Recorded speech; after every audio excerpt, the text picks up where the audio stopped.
Colson Whitehead, one of the first and only novelists to win the Pulitzer Prize for back-to-back works. How in the hell did you do that?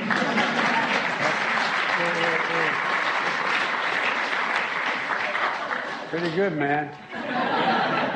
I'm kind of looking for back-to-back myself.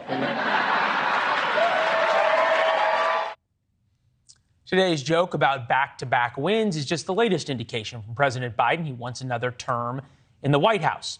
And it appears he wants to run for re-election the same way he got the job in the first place, from his basement.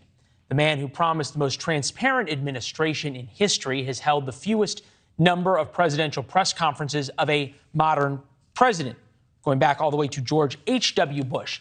He ignored reporters' questions for nearly a week over the Chinese spy balloon, not to mention his press secretary, who refuses to answer questions about her boss not answering questions.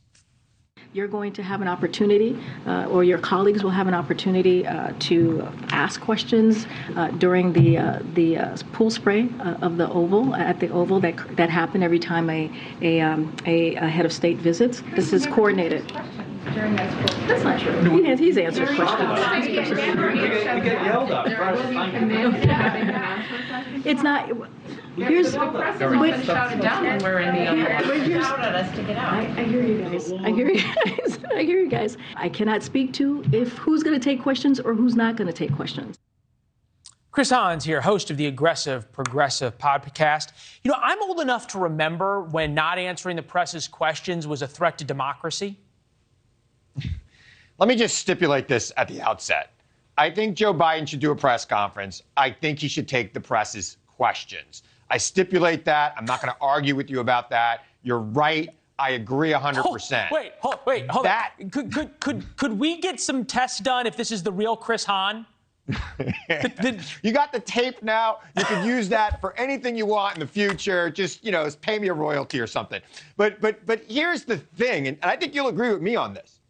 I am wondering how much that matters politically, long-term and electorally, right? Because everybody's getting their information from where they want to get their information. And these, reporters who are just trying to do their job, and I believe they have an important place in our republic, are not getting the access they used to get. It's been dwindling. I mean, that chart you just put up, it's gone down just about every year.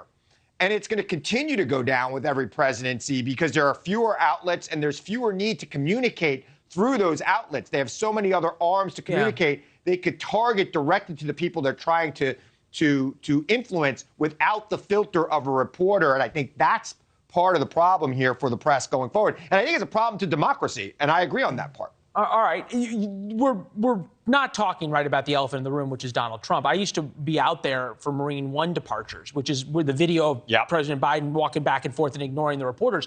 It used to be that he would take so long answering questions on the rope line.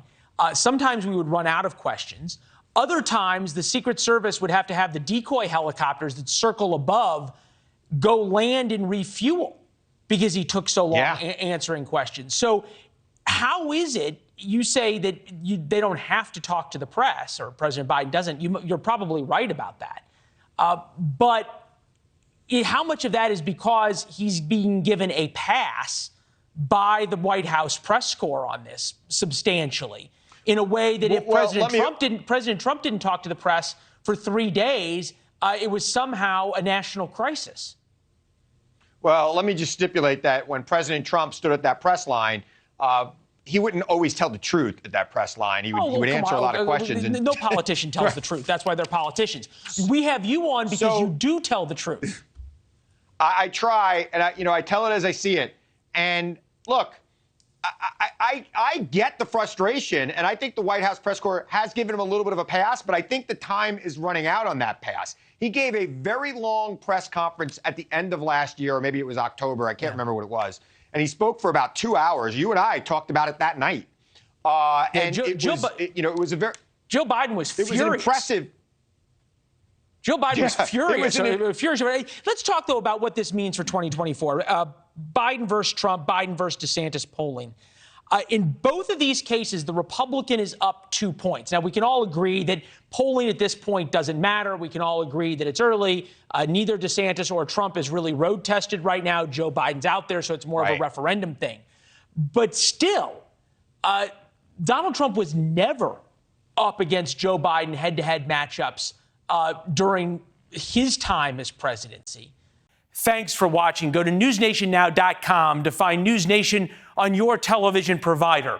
And don't forget to subscribe. Click the red button to get more of NewsNation's fact-driven, unbiased coverage.